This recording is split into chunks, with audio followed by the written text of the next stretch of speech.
Dr. Kim is president of the World Bank, and he will deliver our keynote address in a moment. He is a physician and an anthropologist, and he has dedicated himself to international development, but more than that, he has dedicated himself to improving the lot of the human family. And he has done so as a physician, as an anthropologist, as a man of faith. He is formerly the president of Dartmouth College, the co-founder of Partners in Health, a former director of the HIV/AIDS department at the World Health Organization. Dr. Kim, we are honored to have you, sir. Thank you. Thank you so much, Bishop Curry, and congratulations on your recent installation. Thanks to Rob Radke for inviting me into Episcopal Relief and Development, and also congratulations on 75 years of great work. It's also great for me to be here with my sister Heidi Kim, who is well, let me put it this way. I think our mother is very happy right now that we're here together. We're here together with a group of church people. Because let me tell you the story of how we, as Koreans, became church people. You know, I've been working on a book, and I had to go back and try to understand where we all came from. And so in speaking with aunts and uncles, I learned that it was my great-grandfather, my great-grandfather, who was the first Christian in our family. This happened in the early 1900s. He was living in a household where there were 5 generations living in the same house. Now, you'd think, how is that possible? Well, the men generally got married when they were 13 or 14 years old, and they started having children right away. And so he was living in the same household with his 5th generation grandfather, 5 generations away. He decided, was a very bright young man, and at the age of 19, he'd already had a couple of children, he decided that he was going to learn in a different way. And there was a great independence fighter, An Chang-ho, who had come to Los Angeles and learned about Christianity. And he came back and he started a school that taught about Christianity, that people became Christians, Presbyterians specifically, and also taught them in the ways of the West.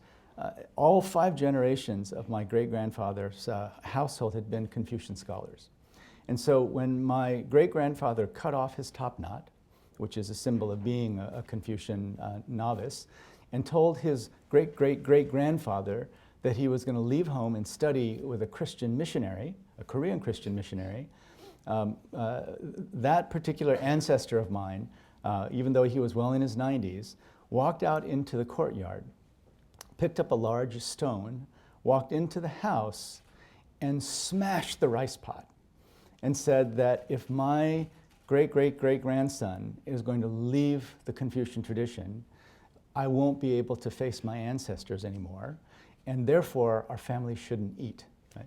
Now, that story was told to my aunts and uncles by my great-grandfather's mother, who told the story with great delight, because she said, I was the one who had to cook every 2 weeks for those damn ancestor worships.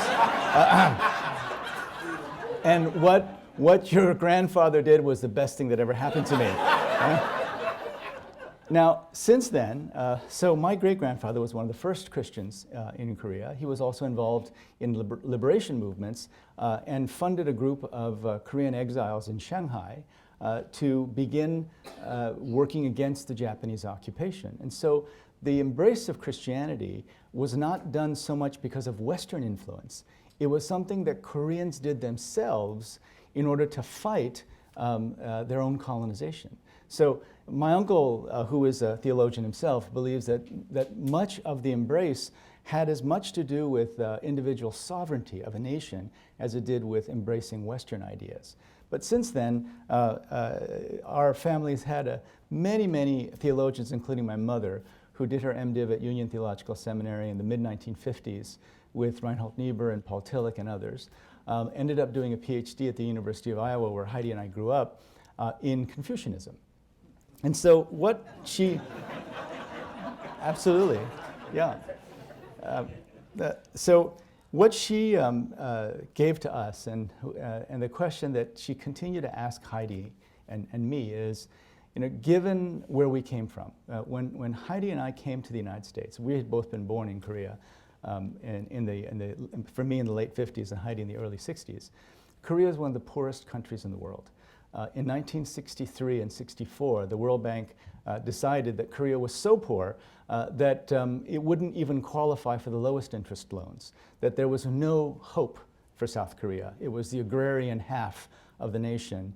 There was what they called a fundamentalist Confucianism that would prevent it from ever developing. They said that Korea did not have enough Western influence, and the only country they could see in the region that might have a chance to develop was the Philippines, because they had sufficient Western influence. They then, sort of in the mid-60s, gave the first loan, but continued to be very pessimistic, often referring to South Korea as a basket case. So given that we came from that kind of situation and that we had such enormous opportunities, the question that my mother kept bringing to us is, so what is to be done? What is the nature of our and your responsibility in the world today? So we grew up in Iowa. Heidi and I both went to Brown University. And as so many young people do, we dealt with our identity and became involved in Asian American type activities. And I became so involved in Asian American type activities and thinking that the pursuit of an authentic identity was so important that I went on to do a PhD in anthropology. Now, most Korean Americans resolve their identity crisis by traveling to Korea, going out to karaoke bars, having fun, coming back and going into finance, right? That's what they do. Now, I was so stupid, I did a PhD in anthropology to resolve my identity crisis. But the good news is I did. And I thought, during the late 70s, early 80s, the whole notion was to be authentic in your identity, whether it was African American, Latino, whatever. Speak the language if the language is different. You hang with your people. That's the kind of thing we talked about. So I went back to Korea. I learned the language again. And they said, actually, we don't really need you to hang with us. We're doing just fine. And in fact, at the end of my time there was the Seoul Olympics, and I thought, oh my God, they don't need me at all here. So having lost that particular trope in my life, I came back, and I thought, so then now, what's the nature of my responsibility? I was in a program funded by the MacArthur Foundation. I was studying medicine. I was studying anthropology. And then I ran into a guy named Paul Farmer, who was in the same program that I was in. We were both studying medicine and anthropology in the same program. And he and I began asking each other questions. So the questions were, so what is the nature of our responsibility given what Paul called our ridiculously elaborate educations?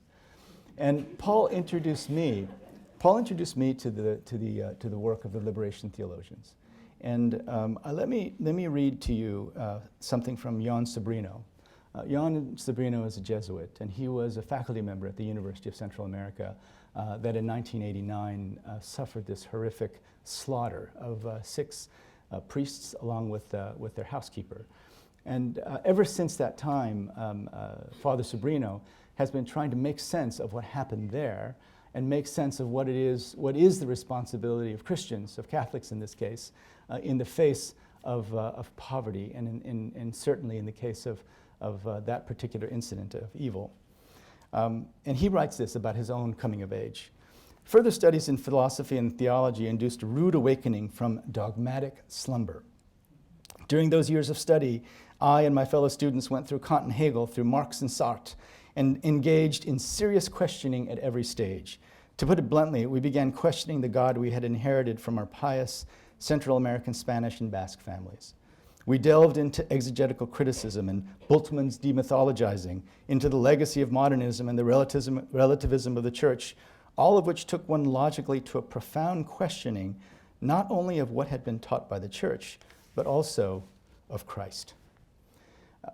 And then he says, through one of those strange miracles which happen in history, I came to realize that while I had acquired much knowledge and gotten rid of much traditional baggage, deep down nothing had changed. I saw that my life and studies had not given me new eyes to see this world as it really is, and that they hadn't taken from me the heart of stone I had for the suffering of this world. Well, you know, this was striking to me when I read this, because Paul and I had the same experience. For us, it was Margaret Mead and Franz Boas and Pierre Bourdieu and Jean Baudrillard and all of these people who were trying to make sense of the world through social theory. Also, Kant, Hegel, Marx, and Engels, et cetera, et cetera. We went through every single one of them. And yet we kept coming back to the question, so therefore, what is to be done in the world? What is an organizing principle around which we can move forward, take action, and feel that we're doing the right thing? During this time, the Cold War it was still ongoing. The Berlin Wall hadn't fallen until 1989, and there was still this sense that there was a battle between the grand plans of centrally organized economies versus global market capitalism. And things changed very quickly. And so we didn't feel that we could adopt a particular economic ideology.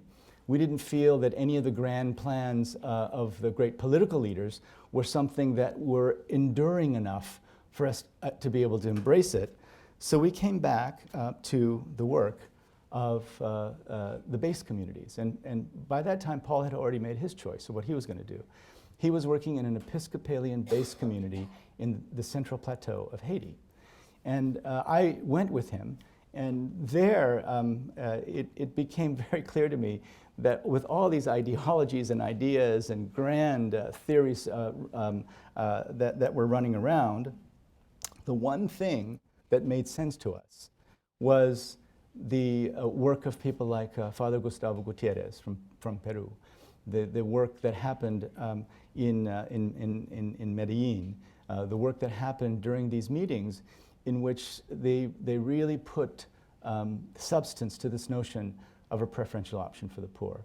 We also discovered that based on work in Brazil with people like Paulo Freire, there was a method that the liberation theologians had brought together.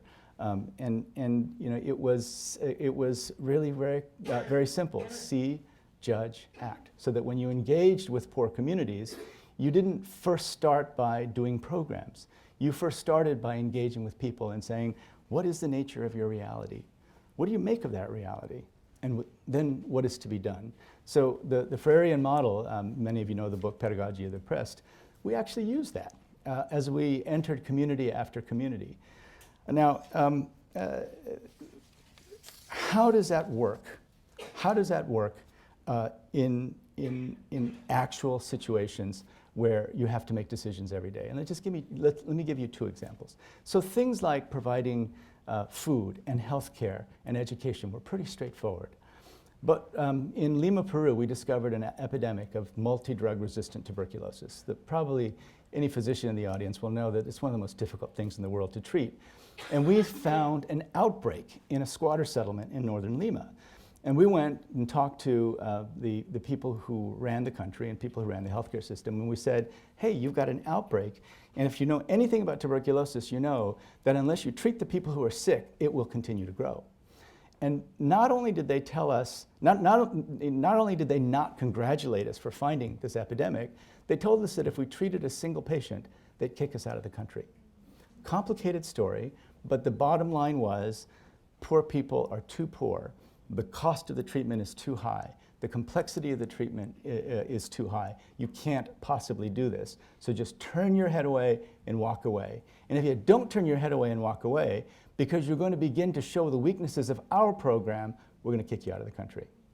Well, when we sat with our group of young people and went through the See, Judge, Act exercise, the outcome was clear. We've got to treat the patients. So we did.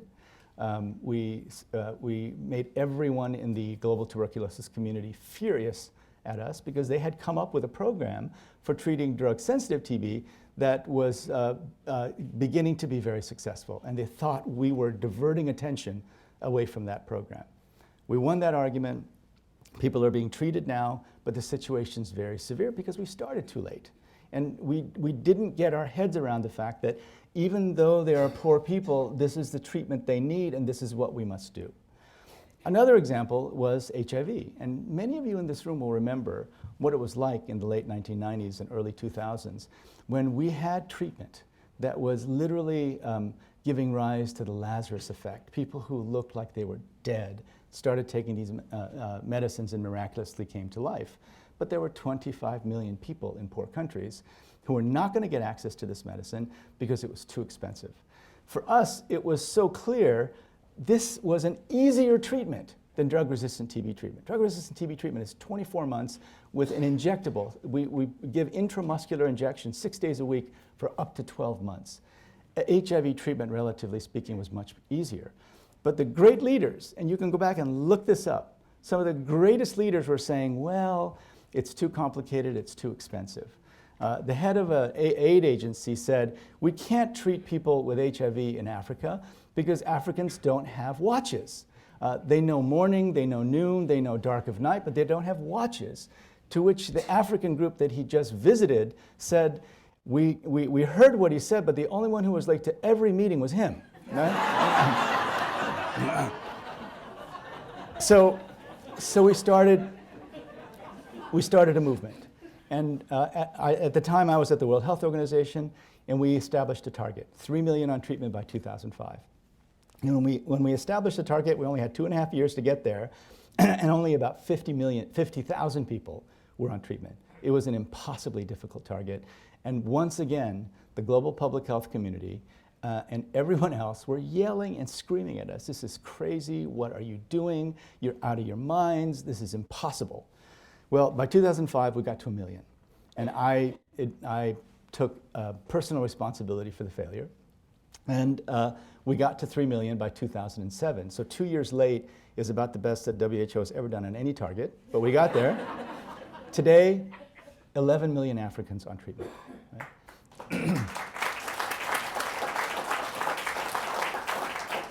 And what this taught me was the same lesson of Korea, right? The same people who were saying it was impossible, it's not the same people, but the same positions that were saying that it's impossible for Korea to grow.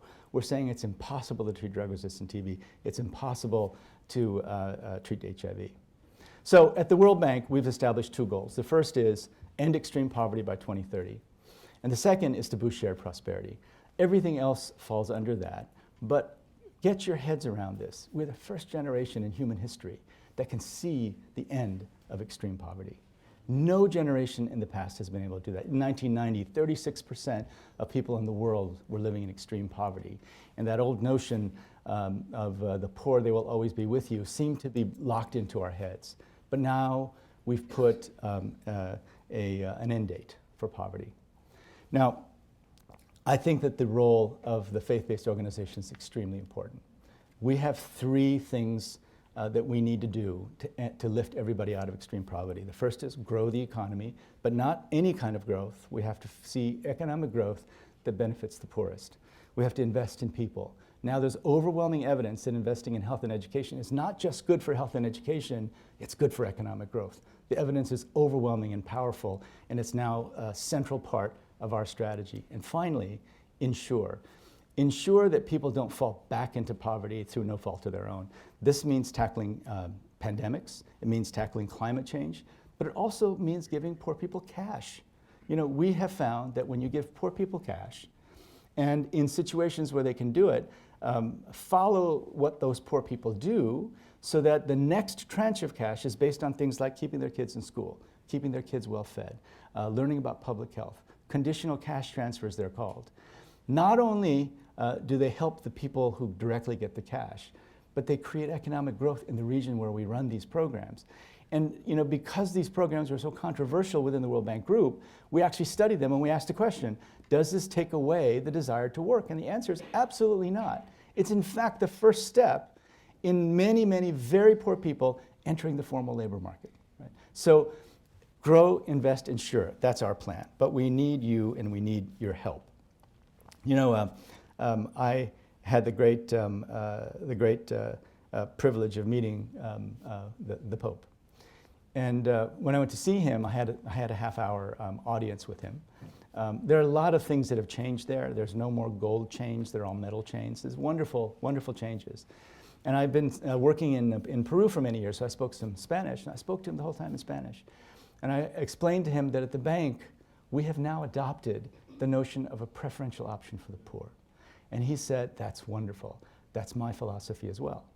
And so I said to him, you know, in order for us to do this, we have to have a movement. We have to have a movement that involves everybody, including the churches. And he said simply to me, cuenta conmigo, count on me.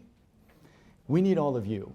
We need to count on all of you to join with us in this movement to end extreme poverty. We've done very well. Now, for the first time in history, the percentage of people living in extreme poverty has fallen below 10%. 9.6% is our estimate this year. But that's still 700 million people. And those 700 million people, by 2020, half of them will be living in the so-called fragile and conflict-affected states. By 2030, 90% of them. If we do really, really well in terms of economic growth, if everything goes perfectly well, just as it did in the last 15 years, we still won't get there. And that's not even taking into account that the low-hanging fruit have all been picked, and we now have to focus on these most difficult situations. You know, I come into this meeting very, very encouraged, and I'm especially encouraged by Bishop Curry's new role and his own elevation to his current position. And to paraphrase from 14 Corinthians verse 8, and I did this for Heidi because I knew she'd be impressed if I quoted from the Bible. To paraphrase, no one will prepare for battle at the call of an uncertain trumpet. Well, I want to tell you, I've watched Bishop Curry's, some of his sermons online, and he's a damn good preacher. He can even sing. You guys know that, right? He can even sing. But what I'm most inspired about is the clarity of his trumpet call to all of us. And so I quote from a book that Bishop Curry published a while ago. And here's what he said. What the church needs, what this world needs, are some Christians who are as crazy as the Lord. Crazy enough to love like Jesus, to give like Jesus, to forgive like Jesus, to do justice, love mercy, and walk humbly with God like Jesus. Crazy enough to dare to change the world from the nightmare it often is into something closer to the dream that God dreams for it. And for those of us who would follow him, those of us who would be his disciples, those of us who would live as the people of the way, it might come as a shock, but those of us called to that life are called to craziness too. I'm so inspired to know that in our work to end poverty, we're going to be able to count on all you crazy Christians of the Episcopal Church to turn the world from the nightmare it often is to the dream that God dreams for it. Thank you very much.